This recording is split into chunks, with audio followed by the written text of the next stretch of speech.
So let's imagine that we have an object that has an acceleration in the x direction. So ax equals minus 20. Let's say that's meters per second squared. And let's say that it has an acceleration in the y direction. So this object is moving in 2 dimensions in the xy plane. The acceleration is time dependent, 15t, and this is also meters per second squared. So the acceleration in the y direction changes with time. So let's find the velocity and the position. These are vectors. So, well, actually, so is the acceleration. So the acceleration has components minus 20 I hat plus 15t j hat meters per second squared.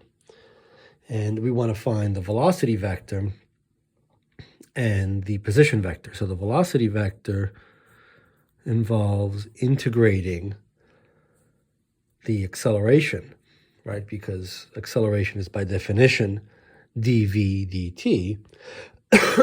So what are the components of the velocity? Well, we're going to integrate these two things separately and put them into their slots for the velocity.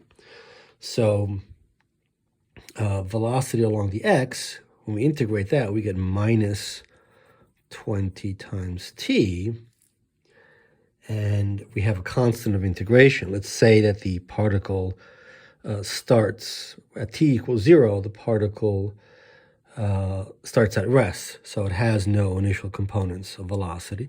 So that's it. That's the x component of the velocity.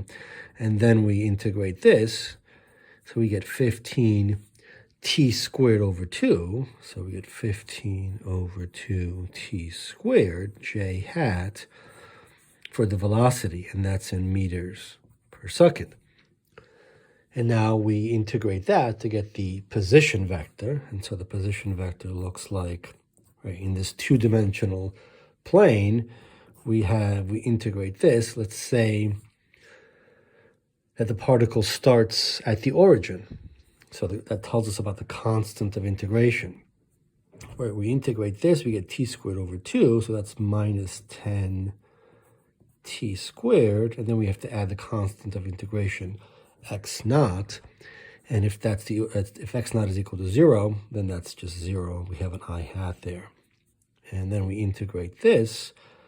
This gives us a t cubed over 3, so that gives us, let's say, 15 over 6 t cubed j hat. And of course, if the y naught, which is the constant of integration that appears here, that's 0 because it's the origin, then that's all we have, and that's in meters. So that's these are the acceleration, velocity, and position vectors in the xy plane for an object that has a constant acceleration in the x direction and a time varying acceleration in the y direction.